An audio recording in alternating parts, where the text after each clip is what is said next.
Mr. Riel. I appreciate that very much. Unfortunately, we don't control how the House runs itself, and even with the app, we can't always be perfect. So, colleagues, before we move on to the witnesses that are in front of us, we are going to do a little housekeeping here. We've got the subcommittee report that was sent out to everybody. I just want a motion to approve that subcommittee report, which just outlines our schedule basically from now until the end of this session. Mr. McGregor, motion for that. All in favor? Carried. Thank you. So to our witnesses, what we're going to do is for the benefit of time, rather than split up the two panels, we're going to have all of our witnesses in one panel. So you'll all be giving your opening statements together, and then we'll have 2 rounds of questions from the members of Parliament who are here. So with that being said, I now call this meeting to order. Welcome to meeting number 56 of the House of Commons Standing Committee on Agriculture and Agri-Food. I will start with a few reminders. Today's meeting is taking place in the hybrid format. The proceedings will be available via the House of Commons website. Just so you are aware, the webcast will always show the person speaking, not the entirety of the committee. Screenshots or taking photos of your screen is not permitted. And for the witnesses, members and witnesses may speak in the official language of their choice. Translation is provided. If there is an interruption in your translation, I will stop you, and we'll make sure that is corrected before you proceed. Before speaking, please wait until I recognize you by name. If you are on video conference, please click on the microphone icon to unmute yourself. And of course, those in the room, you'll be unmuted by the Proceedings and Verification Officer. To our witnesses, especially who are on video, please speak slowly and distinctly for the benefit of our witnesses. And all comments from the members and questions will be through the chair. I would now like to welcome our witnesses here for this meeting on food price inflation, which was pursuant to Standing Order 1082 and the motion adopted by this committee on October 5th, 2022. From Costco Wholesale Canada Limited, Pierre Riel, Executive Vice President, Chief Operating Officer of Costco Wholesale International and Canada. Thank you very much for being here.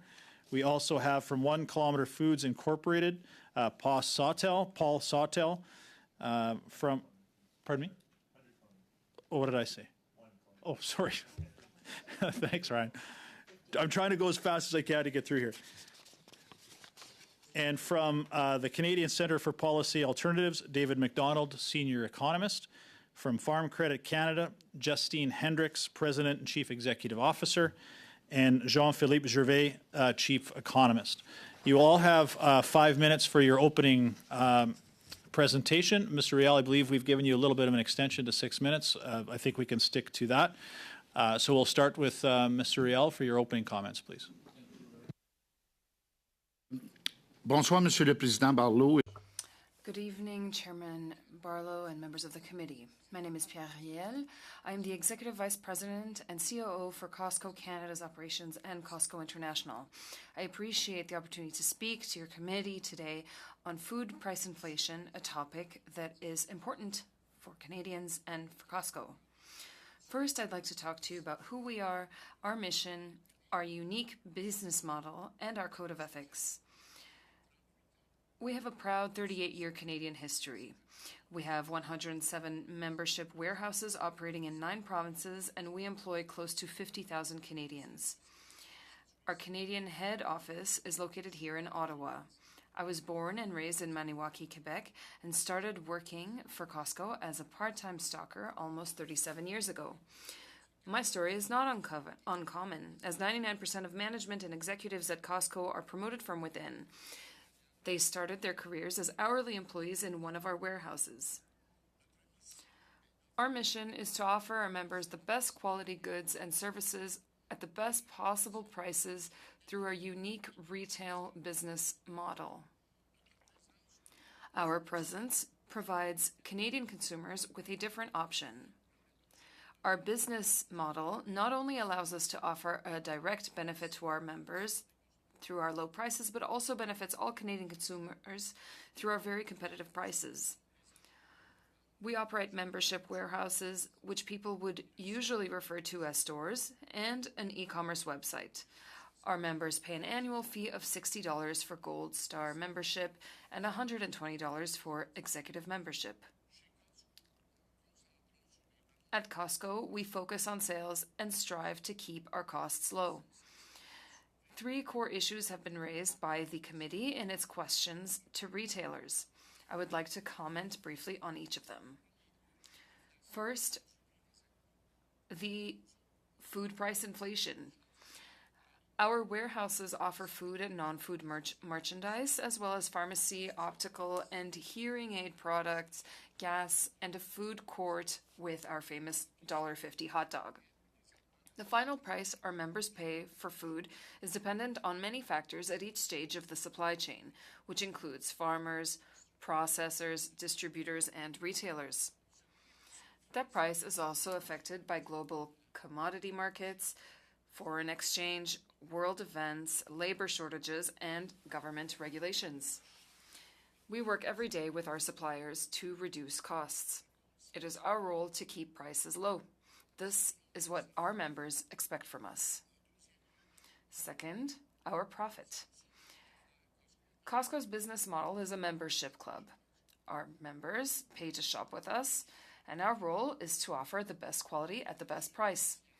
On a worldwide basis, over the last 3 years, 58.5% of our pre-tax profits came from membership fees. Over the last 3 years, if we exclude membership revenue, our pre-tax profit would be 1.43 of our merchandise sales. Let me be clear, Costco has not sought to increase its profits in light of the current challenges. More than 15 million Canadians have Costco membership cards in their wallets. They recognize the value in shopping with us. In fact, more than half of Canadians over the age of 18 are Costco members. In Canada and the US, our executive members represent 57% of our membership base, and they receive the added value of a 2% reward on all eligible purchases. Our annual membership renewal rate in Canada and the US is 93%. And increased by 1 point this year. This means that our members trust that we offer the right value proposition. We also are one of the most respected retailers in Canada and globally. We owe our success to our ability to attract and retain the best employees in the retail industry. We are committed to paying our employees competitive wages and providing broad health care benefits 100% paid for by Costco. Our starting hourly wage is $17.50. This is above minimum wage in the provinces where we operate, and it is regularly reevaluated. In 2019, our average hourly wage was $27.63. It is now $29.76 today. We firmly believe these are among the highest retail wages in Canada. To give you an idea of what that means for annual wages, a cashier who has worked full-time with Costco for 6 years earns over $70,000 annually. We know that paying employees good wages and providing benefits helps us minimize turnover and maximize employee engagement. Our employees deserve it too. We live by our code of ethics of obeying the law, taking care of our members and employees, respecting our suppliers, and rewarding our shareholders. By staying true to our unique business model and culture, Costco has continued to succeed despite sometimes challenging business environments. In conclusion, we believe that to meaningfully affect the price Canadians pay at the grocery store, each participant at each stage in the supply chain has a role to play. I assure you that Costco takes the committee's work seriously and is committed to ensuring that its Canadian members have quality foods at the lowest possible prices. Thank you. Thank you very much, Mr. Riel. Appreciate your comments. And now to Mr. Sawtell from 100 Kilometer Foods Incorporated. Sorry for shortchanging you in your introduction. You have 5 minutes. Please go ahead. I appreciate. Thank you. 1 Kilometer Foods would be far more difficult, so I'll stick with the 100. Thank you for your invitation to provide testimony during your investigation into food inflation in Canada. My name is Paul Sawtell. In 2008, my wife and I founded 100 Kilometer Foods, an award-winning local food distribution company. Our business was created to bridge the gap between small and medium-sized farms in Southern Ontario and restaurants, small independent retailers, institutions, and now home cooks as well. We connect a regional network of over 130 Ontario farms and producers with over 500 customers in Southern Ontario, ranging from restaurants and cafes to the 2019 NBA champions, the Toronto Raptors, and the Toronto Maple Leafs should take note. Our supplier network is a mix of farms and producers that vary in size, in the products they produce, and in the production methods they employ. No one in our network, ourselves included, has been insulated from the challenges that are driving food inflation in Canada. All of us have been exposed to significant increases in the price of fuel, packaging, and other inputs over the past 2 years. Farmers are feeling squeezed, as you have heard in other witness testimonies. Looking at our own data, our average price of vegetables rose by 8% in 2022 versus 2021, which was below the national average of 11%. This may be attributable in part to a shorter supply chain, keeping the amplification of inflation along the supply chain as low as possible. While we may be seeing early signs that current food inflation levels are declining, climate change is inextricably linked to future food inflation and food insecurity.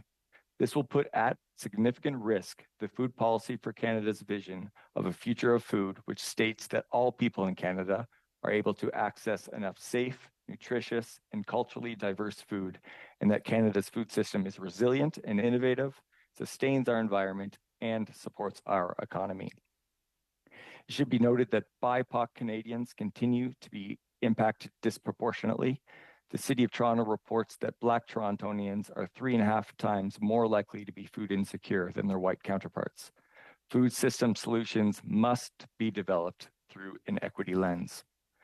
Climate change and the associated rises in temperatures, droughts, floods, heat waves, and changes in rainfall patterns threaten to impact agriculture more than any other industry and threatens to only increase food inflation and food insecurity globally. It is widely accepted that 1/3 of all global greenhouse gas emissions are related to food and our food system. And at the recent COP27 conference, world leaders acknowledged that the climate crisis cannot be solved without addressing the problems in our food system. However, while the production and distribution of food has contributed to climate change, we have an opportunity to implement food-based solutions that have far-reaching benefits to mitigate it, which will help Canada meet its Paris Agreement obligations and help stem future climate-related food inflation and food insecurity. Regenerative agricultural practices have been shown to sequester atmospheric carbon in the soil, and the UN Food and Agricultural Organization cites other holistic models, such as agroecology, to be key to a global transition in agriculture. There's also a growing body of evidence that regional food systems can increase food system resilience, self-reliance, and provide place-based solutions for climate change. We must act now. We offer the following 2 recommendations for your consideration. First, to mitigate a future food inflation crisis, we must make a transition to agricultural practices and regional food systems that provide solutions for food security and climate change. Federal programs like the Sustainable Agriculture Strategy and the On-Farm Climate Action Fund should be fully and permanently funded to help farmers make the transition to better production practices and invest in regional food systems. And secondly, nutritious and sustainable food must be affordable and accessible to all Canadians, and our right to food should be codified. Increases in social safety nets, such as a universal basic income, can be useful tools to achieving this goal. Thank you very much, and I look forward to the discussion. Thank you very much, Mr. Sawtelle. Appreciate your comments. Now to Mr. McDonald from the Canadian Centre for Policy Alternatives. For 5 minutes, please. Great. Well, thank you very much for the invitation to speak to you today. Canadians want to blame grocery stores for jacking up food prices. And there's some truth in this, but it isn't the whole story.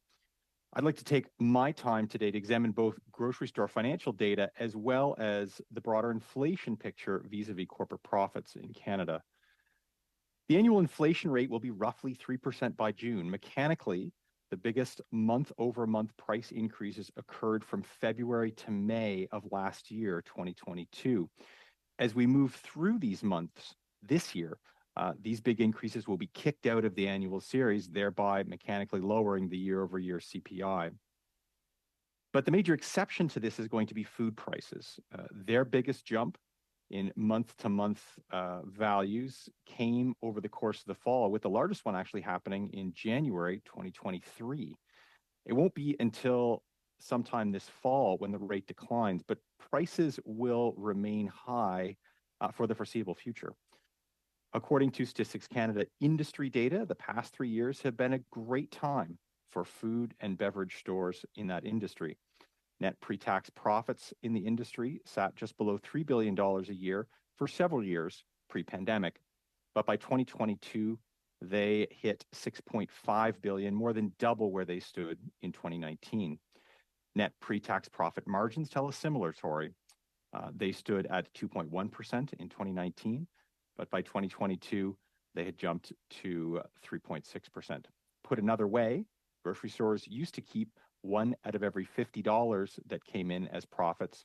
Now they keep 1 out of every $28 as profits. The input costs for the industry have increased by 21% since the end of 2019, an argument the industry did loudly.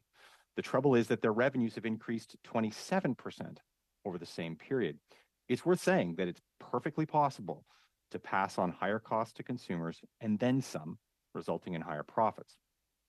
I do think that looking exclusively at grocery stores when talking about food inflation is somewhat myopic, something the upcoming Competition Bureau study falls victim to. It's worthwhile looking at the entire food chain, not just grocery stores. In a rudimentary food chain for food prices, you'd certainly want to include grocery stores, but also food manufacturers and farmers.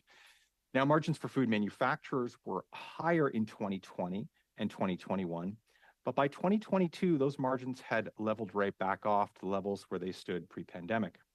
The agriculture, forestry, fishing, and hunting sector, on the other hand, saw margins utterly crushed during the pandemic. They fell from 14% in 2017 to 3% last year. While grocery stores have managed to maintain higher margins, food manufacturers, and particularly farmers, are seeing no benefit from higher food prices. The additional inflation dollars that consumers are paying are going somewhere, and it's worthwhile tracking this economy-wide, not exclusively in food prices or in the food supply chain. For industries, oil and gas extraction, oil refining, real estate, and banking have booked half of all inflation dollars as profits.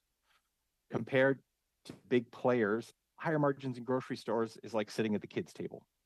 The broader retail industry is contributing little to overall inflation in Canada. You can think of the high price of diesel hitting all along the food supply chain, from fueling tractors to long-haul trucks moving food to stores. So what's to be done? Well, there's no relief in sight on food prices. Even if the food inflation rate declines by the end of this year, it's unlikely to turn negative, and therefore prices will remain high and Canadians will continue to struggle to put food on the table. The GST top-up, renamed the grocery rebate in Budget 2023, is a good ad hoc approach. Better support for food banks is clearly needed.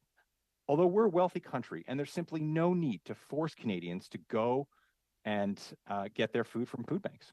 Adequate income supports should be in place so low-income Canadians can shop at grocery stores just like everybody else. The federal government created a pandemic surtax on the banks in last year's budget. This could easily expand to all companies to better capture the flood of inflation dollars flowing into corporate profits, the proceeds of which could help offset the impact of higher prices on Canadians through better income supports. Thank you very much, and I look forward to your questions. Thank you very much, Mr. McDonald, for your presentation. Now, Ms. Hendricks, welcome to the Agriculture Committee. I don't know if you've had a chance to be here since your appointment to Farm Credit Canada. Congratulations, and certainly look forward to working with you. I will put the floor over to you. I don't know if it's going to be yourself or Mr. Gervais speaking, but hopefully we have a chance to get together in the future. Welcome. For sure. And Mr. Gervais and I will split the time. So thank you, Mr. Chair and members of the committee for having us here tonight. J'aimerais vraiment remercier le comité. I would like to thank the committee for inviting us to present the findings of the FCC 2023 Food and Beverage Industry Report, which highlights the financial performance of the sector. FCC is Canada's largest lender to the agriculture and agri-food industry, with an investment-grade loan portfolio of more than $47 billion. We provide economic forecasts and insights to help the industry achieve its goal. I will now pass the mic to Jean-Philippe. Our key findings related to overall food inflationary pressures. Jean-Philippe? Merci, Justine. Food and beverage manufacturing revenues grew over 10% in 2022, and this growth was almost entirely due to price increases in the face of higher costs. Profit margins in this sector are thin and even thinner for small businesses. This makes it difficult to avoid trying to pass on cost increases. There were multiple pressures on costs. 2021 drought in North America reduced crop production and lifted prices of key commodities. The war in Ukraine impacted grain movement from that region, causing a global supply shortage and global commodity prices to rise. For example, the price of wheat and canola, two vital inputs in food, more than doubled in price from the beginning of 2020 to mid-2022. Les pressions sur les coûts n'ont pas affecté ça. Cost pressures have not only affected raw materials. The labor market tightened in 2021 and 2022, pushing the unemployment rate to all-time lows and driving up wages. The tightening of the labor market in general was even more pronounced in the food manufacturing sector. Wages have risen faster in this sector than in the economy as a whole, and employment growth in the sector is lower than what has been observed overall. The entire food supply chain, in fact, is facing increased labor pressures. This affects input suppliers for primary production, primary producers, manufacturers, food service, but also related industries such as trucking. Despite all efforts to contain costs and prices, margin pressures have forced companies to raise prices. Historically, manufacturers have struggled to pass on cost increases to their customers, and 2022 was no different. In the end, gross margins as a percentage of sales saw a significant decline in 2022. If manufacturers had passed on to their customers all the cost increases experienced in 2022, food prices would likely be even higher. They face higher inflation, depleted savings, and higher costs of servicing debt. Inflation led to changes in food consumption decisions, which resulted in fewer purchases or different sources of purchase. For example, Canadians are estimated to have increased their consumption of imported food in 2022. This is after spending a higher share of their food purchases on local foods during the pandemic in 2021. While trends vary based on industry and volatility, it is likely going forward that we're in fact optimistic that gross margin rates and cash flow will improve for struggling food manufacturers as cost pressures now begin to subside. We've already seen commodity prices come back from recent highs, but this is common for these lower prices to not immediately translate into lower food prices for consumers. It can take up to a year for industrial prices to reflect recent spot commodity prices and raw material cost declines. And energy, labor, packaging materials, all inputs that can account for a significant share of food manufacturers' cost. In the meantime, lower agricultural commodity prices may create profitability challenges for Canadian farmers. Justin? So as Jean-Philippe stated, we recognize that food inflation is adding pressure to Canadian families. FCC will remain committed to serving both our customers and the Canadian agriculture and agri-food industry. The agri-food industry has a long track record of excellence when it comes to offer safe, high-quality, and affordable foods to Canadians and the world. We believe there are significant opportunities for the agri-food industry in Canada to grow and alleviate food security concerns for Canadians, while being a major driver of economic growth for the entire Canadian economy. Innovation and higher productivity growth are critical for the industry to fully realize its potential, and we all have a role to play. Thank you for the opportunity to speak with you this evening, and we're happy to answer any questions you may have. Thank you very much, Ms. Hendricks and Mr. Gervais. Much appreciated. We will now move on to the questions from the members of Parliament. So what we will do is just to keep our time as tight as we can, we'll just do 2 rounds from each party to try and get that done. Mr. Sawtill, the translators are having a bit of an issue with your connection. So just to give you a bit of a heads up, we'll do our best, but we may have to interrupt if someone asks you a question if the interpreters aren't getting it. So just to give everyone a heads up on that, we may have to pause and address that if we come to that. But we'll start off with the Conservatives, and Ms. Rood for 6 minutes, please. Thank you, Chair. Thank you, witnesses, for being with us this evening. Canadian grocers and consumers are under pressure as food prices continue to skyrocket despite overall inflation easing in recent months. In fact, the rising cost of groceries is being reported as nearly double the rate of inflation.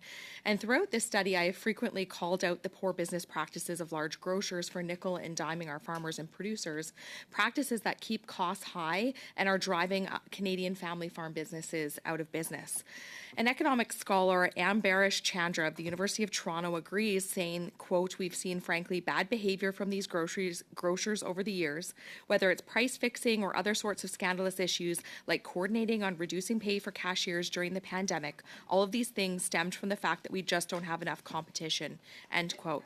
And as Canadians know, Costco is not a Canadian company, but it is a far larger company than other Canadian grocers and can be a leader in proper competitive behavior. And I've asked other representatives of other grocery chains the same questions, and so I'm looking, Mr. Riel, at you, and I just have very quick questions for you. Simple yes or no answers would be great. Sir, do you charge listing fees? No. Do you charge rebates or have chargebacks? Do you charge unloading fees for your distribution centers? No. Do you charge penalties on packaging and minor shipment shortages or overages? No, we work with, what is very important to know, it's part of our code of ethic. We work with our vendors as a win-win situation. When there's a bad situation, we contact the people and we deal with it. But we want to do the right thing. So for us, there's no unilaterally decision made of charging back. There is a conversation and a cure, and a decision that is made. But it's in partnership. That's the way we work with our vendors. Thank you. Do you charge late penalties if a truck arrives late for their appointment time to unload? No. We've heard from other grocers that their profit margins are around 4% on groceries. So I'm just wondering if you can enlighten us on perhaps where your grocery margins sit at.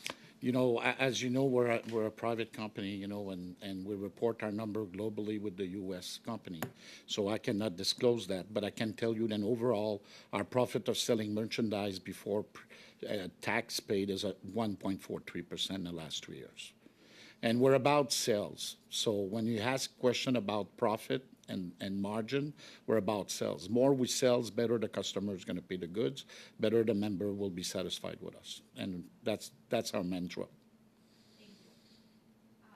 I've heard from some folks that they do business with you and farmers, and that sometimes your company has a habit of dropping and changing farmers and suppliers when they ask for price increases. And with costs rising across the board, I'm just curious why you would want to find another supplier than stick with one that you've built a relationship with who's simply asking for a deal that reflects the current situation.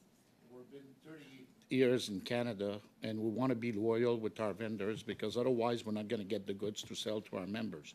If they're specific in there, I suggest to that person to contact me, and we're going to look into it, and we'll do our best to solve the issue. Thank you very much. My final question to you, sir, is I haven't seen you participating in the Grocery Code of Conduct, and I've asked all the other grocery stores if they would be participating in the Grocery Conduct. So do you have plans to participate in the Grocery Code of Conduct? We're not invited to the steering committee. We received the draft. We're looking right now at the draft. We believe that it's all about giving the best possible price to the consumer. And if that's to happen, we're going to be more than pleased to participate in it. Thank you very much. And from your answers here today, it's a stark contrast from the other big grocery stores that we've had here before this committee, in the fact that you don't charge any of these extra fees, and yet you're still a company that is in business, has good relationships with your vendors, and continues to make profits and operate your store. So thank you for that testimony today. And it seems like you're leading the way as far as treating farmers and producers and your vendors fairly.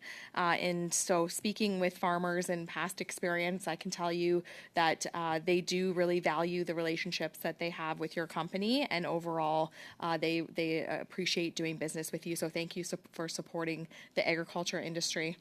I'm going to move on next to 100 Kilometer Foods. I have a couple of questions for you, sir. Just curious, in your remarks, you were talking about farmers, and I understand you want to support farmers, but my question to you is, do you take a percentage off of the sales price from vendors, or in other words, do you take fees off for listing and handling their products? No, we are a cost-plus model business. We don't charge back any fees to our farm partners. In fact, they set their own prices. So, sir, is it inaccurate then if I've spoken with farmers who have told me that there is a cost share charge on their invoices that are charged back to farmers to the tune of anywhere from 6% to 9% if you do the math on the invoices? What would that charge be back for then? Well, from a logistical pickup standpoint, so we provide logistics services to our farm partners, and for many years, that was a complete occurrence on our balance sheet as a business. That was unsustainable. We looked at our numbers and realized that in order to get the products from the farm to our distribution facility, we approached our farms if a nominal fee to share that cost was agreeable, and they all agreed, and we have great relationships ever since. So you do charge a chargeback fee, and you're no better than the other grocery stores. Thank you very much, sir. Thanks, Ms. Rood. Thank you very much. We will now go to Mr. Drouin for 6 minutes, and I believe you're splitting your time. Yes, thank you. Merci beaucoup, Monsieur le Président. Je tiens à remercier. Thank you to all of the witnesses for being here today. Mr. Riel, thank you.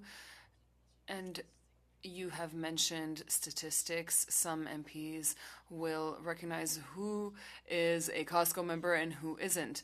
I'd like to thank you as well, because Costco is a company that treats its employees with respect. You yourself are a positive example given your time at Costco. We're talking about the public's trust, essentially, today with regards to the supply chain and food supply chain. People are asking questions because they see prices rising across Canada. I'm not a specialist, so I won't talk about how much profit you should be making, but we have a competition bureau who offered to study the issue. Has Costco provided its financial statements to the Competition Bureau?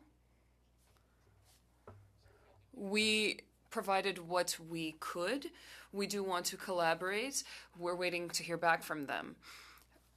Our methods across the world are to collaborate. We do collaborate as much as possible. Knowing that you did provide certain information, and of course it's none of my business what was provided, the Competition Bureau does have a role to play in order to do its work correctly. Will they be able to determine the following? Costco, of course, sells many things, food, but also pharmaceuticals, for example. From the other four companies, what we've heard is that their profit margins have increased, but it's not coming from food, it's from everything else, so pharmaceuticals and so on. Will the Competition Bureau, with the information that you've provided them, be able to differentiate between various products in order to be able to tell the Canadian public, yes, Costco is doing things right? I believe that the Competition Bureau has the ability to get what they need, so they can just ask us. What they've gotten from us is what we can provide so far. If they need more information, we are ready to collaborate with them. But I cannot decide for them whether or not it's sufficient. We are still waiting to hear back on what we've already provided. My colleague asked a question on the code of conduct. You were not part of the drafting of the code. You're not saying necessarily no to participating. Costco is all around the world. I've been taking care of the international wing for the past year. There's a code of conduct in the UK that Costco was not called to participate in. In Australia, Costco does not participate in the code of conduct there either. For us, what's important is to respect our suppliers and our employees. When we respect our suppliers, we find ourselves in a win-win situation. So here's what I'm trying to get at. Without suppliers and without treating people fairly, then we won't have any merchandise. So if we don't have any merchandise to sell, then it won't be working anymore. If this is the best way to go forward for consumers, then Costco will collaborate. I will now pass the mic to Ms. Valdez. I'm just going to continue with the questions. I listened to all your responses to Mrs. Reed, so I'm curious, how does Costco balance its commitment to offering low prices with the need to ensure fair prices for your suppliers? It's a matter of volume. It's a matter of sales. You know, we're looking at it by the total sales we're doing at the end. We're focusing mainly on our sales, and obviously we also have a revenue from our membership. So overall, when you have that, it's part of our equation, and the balance. You need to work with vendors. You know, Costco is tough but fair. So we're there to shop for you if you're a member. So the first job that our buyer has is to be able to shop as best as possible to build the confidence in our membership. And that's what we do. So sales is a huge factor. Without velocity, it's tough to get better price. So that's what we're aiming for. Thank you. And I'm curious, Costco is known to sell in bulk, of course. And so how does Costco track and measure its food waste? We are tracking more and more food waste. We have program with food banks across Canada in our 107 locations, and we do business. And we're giving every day, you know, waste produce. You know, we're giving meat. We're frozen the meat. We're doing a lot of things. For us, we need to participate in the community we do business, and we're probably one of the biggest donators out there. Thank you. I think I don't have much time. Oh, no, I think I'll. Thank you. Thank you for everything you do. Thank you, Ms. Valdez. Now to Mr. Perron pour 6 minutes, s'il vous plaît. Thank you to all of our witnesses for being here, especially Mr. Riel. You were very patient, and we're so sorry for all these delays. I'm very sorry, but some of your responses are surprising because they're very different to what we've heard so far, especially with regards to the fees. So there are no late fees, there are no penalties for anything that's not sold, there's no obligation to take back the stock. This doesn't happen with you? We don't have any unilateral decisions that are taken across the board with our suppliers. That doesn't exist at Costco. Well, we asked that question to other chains, and the answers are more or less clear. Well, it's a negotiation. As I said earlier, we are tough, but we are fair. So we negotiate with the suppliers. In the last 2 years, the cost of merchandise has increased considerably, but we have a role to play for our members, and we, at Costco, are different than other grocery stores. We have 3,500 items. In other grocery stores, they have thousands, or tens of thousands. for example. The more you buy at Costco, the more you will be able to save and share. Our pack of toilet paper is 40 rolls. So the supplier gets more, can provide a better price if they have more orders. Perhaps you can provide me with some statistics. There's a membership card in order to enter, and the obligation to buy in large quantities. Is that actually an obstacle for a certain clientele? Because some people can't buy such big quantities. Well, I think that the numbers speak for themselves. 15 million people in Canada have a membership card. The card is about $60. So you can shop 364 days a year with your membership card. And on the 365th day, you can say that you're not happy with our service, then we will reimburse you the membership card.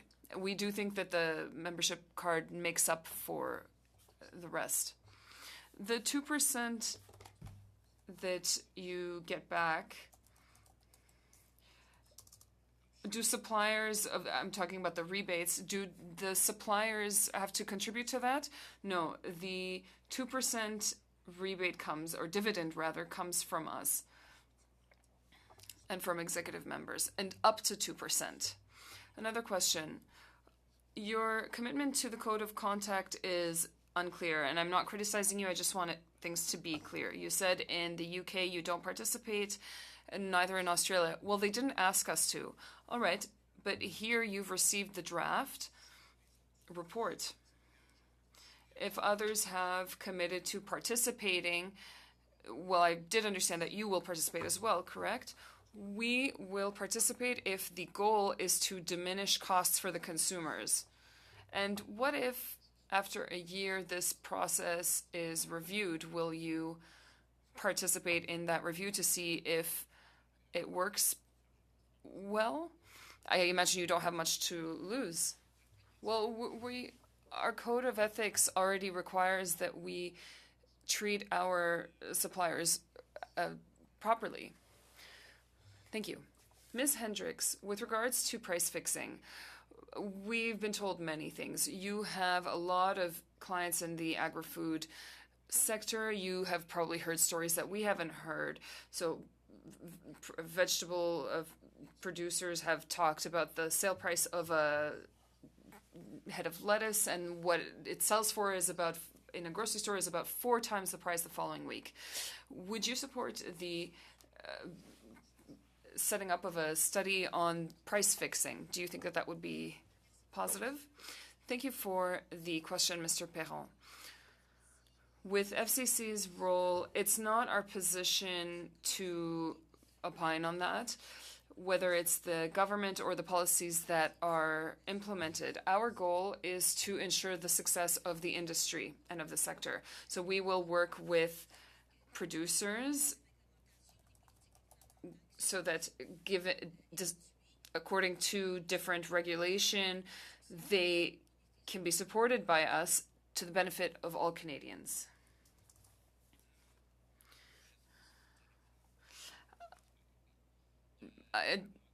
Have you thought about increasing the Competition Bureau's powers? I don't know if you could speak to that. Mr. Riel said that they would provide anything that the Competition Bureau asks for. Everybody has said that, but we have our doubts because the Competition Bureau cannot actually demand that. Do you think that it would be relevant to ask that the government increase the powers of the Competition Bureau? Again, it is not our place at the FCC to provide an opinion on that. I did give it a try. But I will say this, it is important to be transparent, and that is something that FCC cares about. 6 minutes, please. Much, Mr. Chair. Thank you to all of our witnesses for helping guide our committee through this study. Mr. Mr. Riel, I'd like to congratulate you, first of all, because when I asked the CEO of Walmart Canada what the average wage was of his employees, he couldn't give me an answer. So I appreciate that in your opening statement, you not only knew the starting wage, but also the average wage. And so I appreciate that you had that information on hand. What I've wondered, I mean, I think you've explained a business model which is fairly different from the testimony we've heard from some of your competitors. That being said, I mean, Costco, you know, it's a large corporation. You do have a lot of sway in the market. And I guess what I'd like to know is, like, when you're shopping around for products to fill your stores, you do have a code of ethics that guides your relationship with food manufacturers and producers. But do you generally put out a price signal of what you're looking to buy at, or do you allow them to compete to try and provide the best option?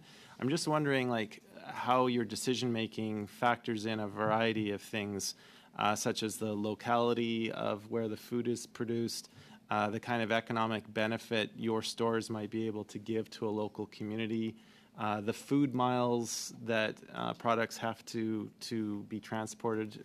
Just if you could give the committee an overview of how that factors into your decision making. You know, first thing, our mission is about selling the best quality at the best possible price. So, having said that, if we can buy most of the thing closer to any warehouses we do business or to our depot, we will do it. Why? Because you will have the best possible price, having less freight and having more fresh products, so you'll get more quality product. So it's very important for us in Canada to buy as much as we can from Canada. It's very important for us when we do business in other country to do the same. Unfortunately, we cannot buy everything, you know, in Canada. But we're working, you know, with farmers, with distributor, with manufacturing and produce in Canada, and see how can we, in future, with the projection we have of sales and those kind of things, to get those people to basically invest in infrastructure and do business with us. That's what we're aiming for. Why? Because we're in Canada to serve Canadian. Thank you for that. Mr. McDonald, I'd like to turn to you for my next question. You have produced some literature for our committee to examine, looking particularly at the profitability of the oil and gas sector. And indeed, we had Mr. Stanford appear before this committee at an earlier meeting who provided some background data showing that since 2019, that sector has seen a profit increase, a net profit increase of over 1,000%. And so, you know, we've heard a lot at this committee about the effect of carbon pricing on the price of food, but I don't think we've heard a lot on the profitability side of the story. So is there anything, like you had mentioned in your opening statements about using the example of the surtax for financial institutions and applying that also to oil and gas. Are there any points you wanted to expand upon in that point? Yes, thanks so much for the question. I know that the committee is examining food price inflation, which is a specific part of the larger inflation picture. You know, it's difficult to examine food price inflation without examining other sources outside of the direct food supply chain that might be driving up prices, looking beyond food manufacturing and farmers, for instance, to other big factors like the price of energy, which are playing a role all throughout this, as well as other factors. And so in some of the work that I've done on inflation more broadly, I've attempted to determine within the Canadian context how much of each inflation dollar is going to profits versus wages versus other financial costs, and in which industries. And so I believe that's the study that you're referring to, where has your inflation dollar gone? And 47 cents of every inflation dollar that we've spent, not on food, but on everything, on everything in the Canadian economy, is ended up in profit in just 4 industries: oil and mining extraction, the manufacturing industry, but particularly petroleum manufacturing or oil refining, the banking industry, and the real estate industry. So those four industries are capturing about half of every inflation dollar that we're spending. Sorry for interrupting. I guess, yeah, the question I want to get to is, we have heard a lot about how carbon pricing affects the price of food at this committee. And certainly my friends in the Conservative Party make a big deal about that.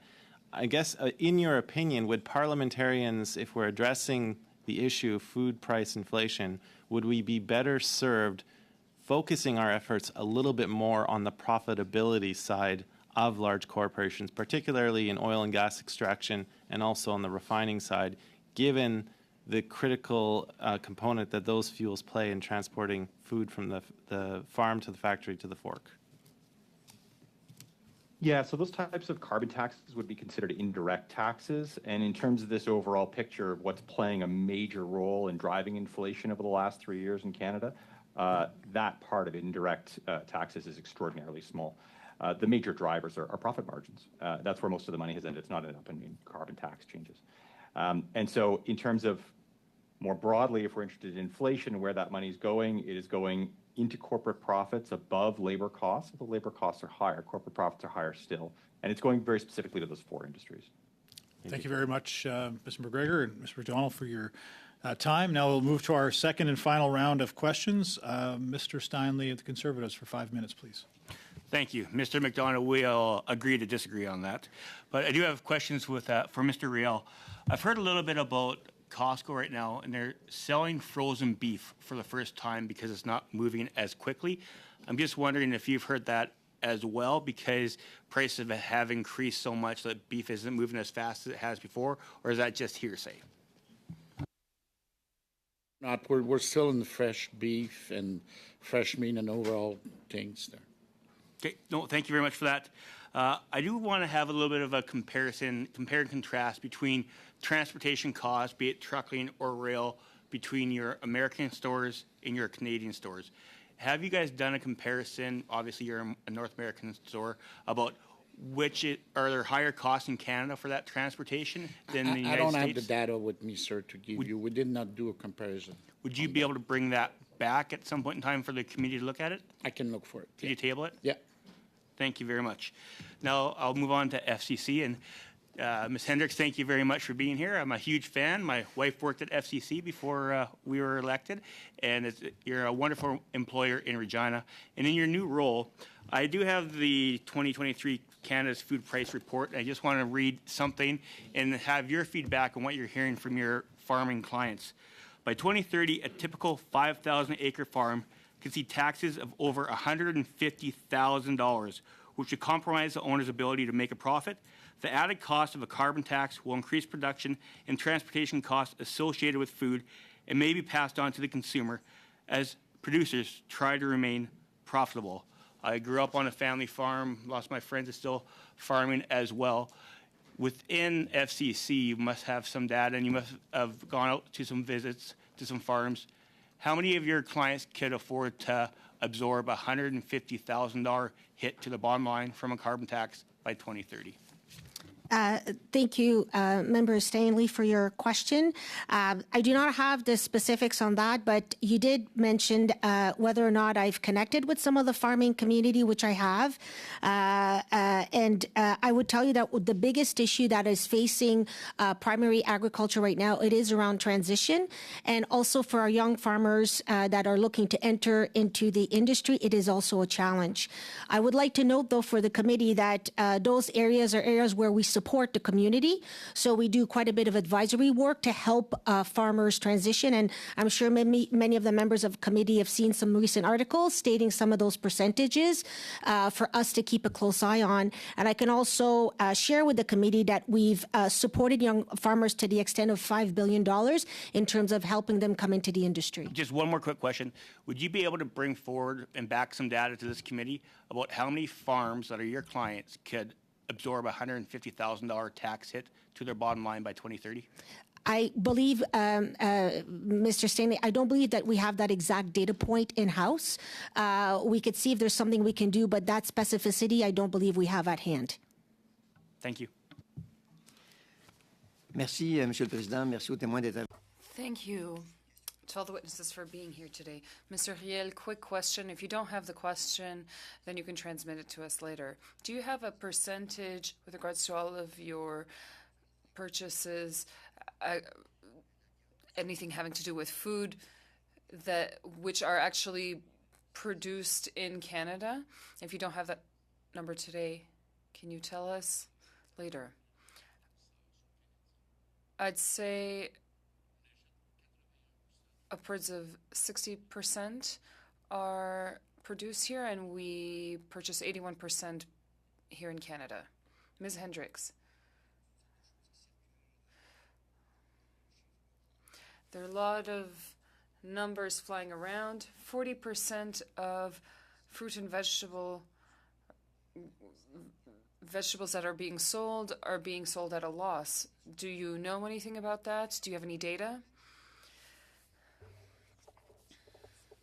I don't actually have the data with me.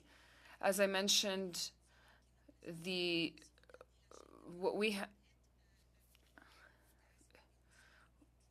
have about 102 clients in the agri-food sector, which is a good representation. I would say that things are going well financially. So unless you tell me specifically where you got that number, I wouldn't be able to tell you. Otherwise, I can look. I can't confirm right now, but I can look further. With regards to the increase of rising interest rates, what impact has that had on new producers that are trying to start out? That's an excellent question. The increase of interest rates are just one factor. There are many things that they have to deal with that will impact their viability in the sector. FCC's role, when we saw the interest rates increase, we have over 200 employees working with the producers daily. 80% of our that will continue next year. Members, Mr. Turnbull for 5 minutes, please. Thanks, Chair, and thanks to all the witnesses for being here today. Mr. Sautel, I'm going to have a few questions for you. We've heard that farmers are price takers time and time again at our committee, but you said that your farmers set their price. Would you say that farmers within your network get more value for their product? I don't have any comparative data versus what they get from other sources, but that was one of the founding principles and core values of our business, was that farmers need to get paid appropriately for the products they produce. I think that kind of founding ethos is one of the reasons why we've received 6 consecutive Best for the World awards from B Corp International for our community impact. It is that kind of transparency and accountability with our partners and making sure that it is a win-win-win both for our customers, ourselves as distributors, but most importantly, the producers that make the products. We want to make sure that everyone is viable financially. Market dominated by large distributors, specifically in Ontario, but I'm sure across Canada. I know that your model is quite different. Are you not supporting small-scale farmers that have very few options to get their product to market? Typically, yes. The reason we exist largely for these small, medium-sized farmers and kind of the impetus of our business was to provide sales and distribution for a group of farmers that were too small to work with larger distributors, too small to work with grocery store chains, of course. They were largely kind of relegated to farm gate sales and farmers markets. But if you are beyond a very small farm operation and you're looking to expand, there's this whole group of farms in the middle that you're kind of caught in no man's land where you can't service a larger market and you can't get by just based on farm gate sales alone. So it's the access to market and building that marketplace for these farms. It was the reason why we founded this business. Thanks. And I noticed your supply chains are obviously a lot shorter because you're doing mostly just-in-time delivery, I think. And you talked about the resilience in regional supply chains. And I noticed also the core commitment you share with your vendors to fight climate change or address climate change. Do you think that makes you more able to respond to inflationary pressures and keep your prices down? I think time will tell. I do know that the farms that we work with that are very proactive with respect to climate change and soil mitigation and regenerative farming have a lot less concerns than their neighbors with rainfall levels and droughts in the past. Just the organic matter in their soil alone is far more resilient, and they're able to work with and irrigate a lot less. And obviously, they don't have a lot of the traditional conventional farm inputs like fertilizers and chemical pesticides. I think this transition to agriculture, the transition within agriculture is inevitable. I think we're going to be dragged kicking and screaming, but it has to change. Soil just can't maintain this level of degradation long term. And I think the UN and many progressive food organizations have recognized this for a long time. And we need change to shifting to more sustainable agricultural methods, but farmers need help in that transition, which we mentioned before. You can't just flick a switch and make things different. You need to make sure that farmers are at that table and they are supported during that transition. Thanks. Over to Ms. Taylor-Roy. Sorry for sharing my time at the. Thank you very much. And thank you to all the witnesses for being here, and a special congratulations to Ms. Hendricks. It's great seeing you in this role. I just wanted to, I noticed that in the testimony of Mr. McDonald and Ms. Hendricks, that there was a different conclusion reached about the profits of the large retail chains. And we've been conducting this study for quite a while now and listening to many witnesses. And there seems to be a lot of a lack of transparency with the numbers. And one of the witnesses, Mr. Martin Caron, the general president of the Union de Producteurs Agricoles, had talked about a consultative body in France that was established that basically looks at the price of agricultural goods at the production, processing, and retail stage. I'm not sure if you're familiar with it, but I was wondering what your opinion, Mr. McDonald and Ms. Hendricks, is on having something like that in Canada so we could have greater clarity on where these price increases are coming from and who is benefiting and who is not. Thank you. Before you answer, we're way over the time for the question period there. So if Mr. McDonald or Ms. Hendricks can answer quickly on Ms. Taylor-Roy's question, just to try and keep it succinct. Both can answer. Just try and keep it as succinct as you can. I'm happy to start. I mean, I think it would be fascinating to see more detail on grocery store subcategories, not just the entire industry, which is what we're looking at with Statistics Canada data that we have, but parts within that industry, fresh produce versus milk and dairy and eggs versus other parts of those stores. We don't have that data. We're asking nicely for it. The Competition Bureau is asking nicely, cannot compel it from grocery stores like the FTC can in the U.S. It would be fascinating to see that data.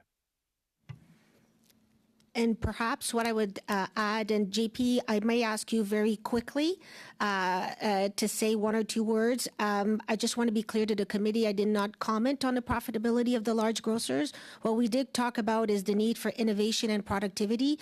And JP, can you maybe just say a few words on the need for Canada to improve its productivity as a key goal in terms of reaching some of our goals for this country? In the case of data, first of all, data is power, and so more knowledge will allow businesses to make better decisions. And if we can drive to efficiency with those decisions and data, and then drive to efficiency and then lower costs, I do think that all Canadians are going to benefit from it. But more data is data is power. So I think it would be more knowledgeable, and then for businesses to make better informed decisions. Thank you, Mr. Gervais. Now, Mr. Perron, for 2.5 minutes, please. Merci, Monsieur. Mr. Gervais, we referred to your report. If I'm not mistaken, you're the one who wrote it. In the report, it mentions pressure on producers' margins and other food producers. But in grocery stores, the margins have increased. So what conclusion can we draw? Well, the report, of course, has to do with processors. We don't have access to primary data, but there is data available with StatsCan. We see that there has been a decrease of 10% with regards to gross profits. So there has been a transmitting of some of the costs have been transferred to the customers, but some of it has been absorbed by the companies. We haven't had such a low profit margin in 20 years. These are the gross margins, and then you would look at that minus the entrance. If you look at the profit margins of major grocers, there seems to be some sort of an imbalance. Indeed, when you're talking about gross margin at the processing level, it has decreased. I haven't mentioned this in the report, but I'm mentioning it here.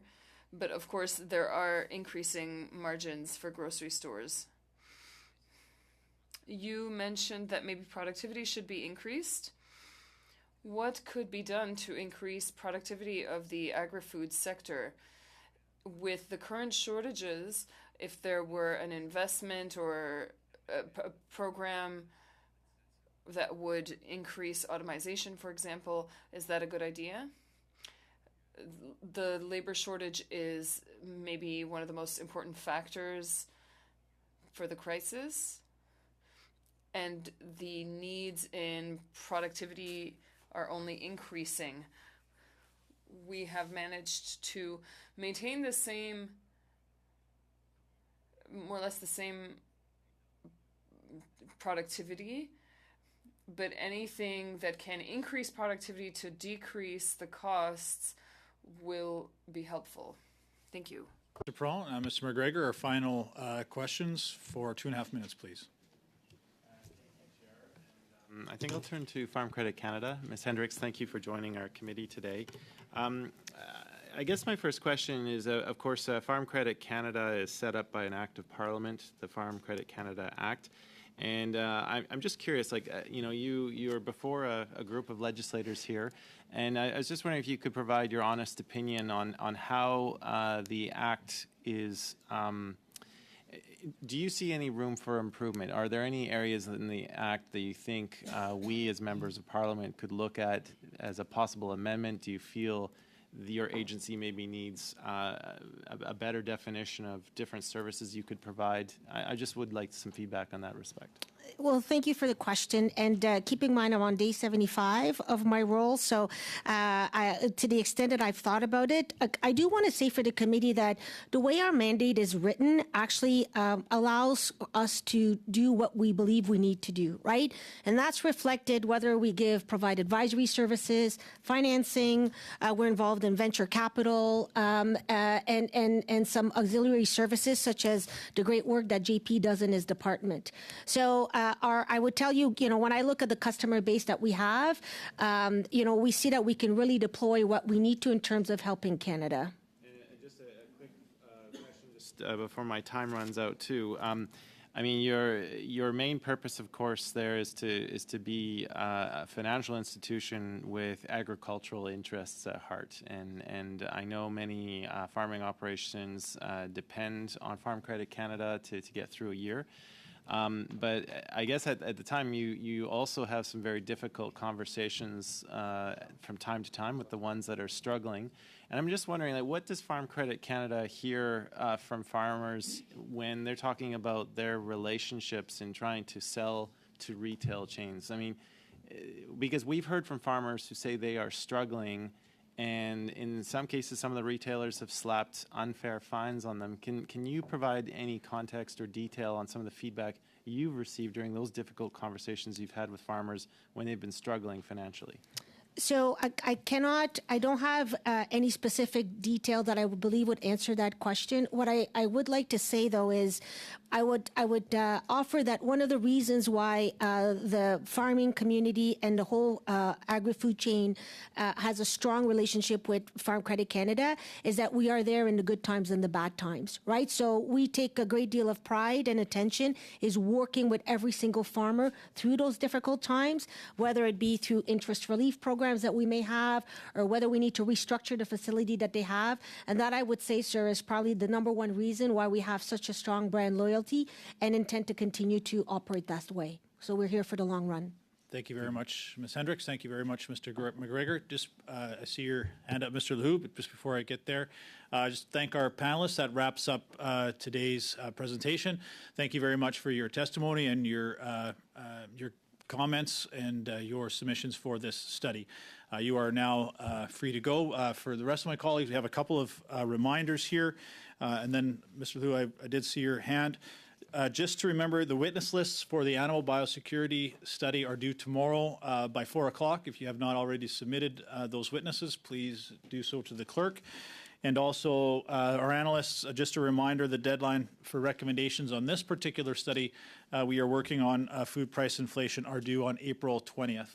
I know we still have another panel or two on this study in particular, but if you can start working on those recommendations and have them to our analysts by April 20th, that would be very helpful. Mr. Lehoux. Merci, Monsieur le Président. Alors, merci. Thank you once again to our witnesses. I won't delay you. It's Monday night. I just want to inform the members of the committee that there was a day last Friday that was quite somber in my region. The pork processor Olymel closed. 1,000 people worked there. They announced their closure on Friday before noon. Starting this year in December, there will be no more production, and things will start slowing down in September. They will remove the night shift and then eventually close. It is a very big hit for the employees, but also for production in general. In my region, about 30% of the pork in Quebec is produced in my region and in the nearby municipalities. So it will have a very big impact in Ontario because Olymel's factories in Quebec were killing about 7,000 to 8,000 pigs. So it will have a big impact in Quebec, but also in Ontario. There are many factors there, so labor shortage. And of course, this decision was taken last week, but the concentration of factories, of federal regulation, which is a source of worry, and other recommendations that we'd made in our report on the Commission with regards to the capacity of processing in 2021, well, there haven't been any changes since. So producers in our riding and other Quebec ridings are very concerned. This closure will mean additional transport for the pork. We're talking about hundreds of kilometers. The mental health of producers have contacted me over the course of the weekend is very fragile, and this is all very important. I'm just bringing that up, and I would like to talk about it during a future meeting, and I'd like to have a motion so that we could do a quick study on this issue. The analysis on the capacity of processing that was done in 2021 has not yielded any results yet. So I'd like us to talk about this issue because factories in small rural areas, closing down that employ 1,000 people in a context of food insecurity. Well, I do think that that's something important to discuss. I'd like to talk about it in a future meeting with a motion so that we could talk about this issue. It's a very important one. Thank you. Thank you, Mr. Liu. For bringing that to our attention. I know many of us have those types of facilities in our riding, and I know for myself to lose Cargill and High River would be pretty difficult for my area as well. But thanks for bringing that attention. So I would maybe bring a motion forward to a future meeting. Perhaps we can add that to our list of study issues to discuss. Seeing nothing else, thank you very much, colleagues. We'll see you on Wednesday. Meeting adjourned.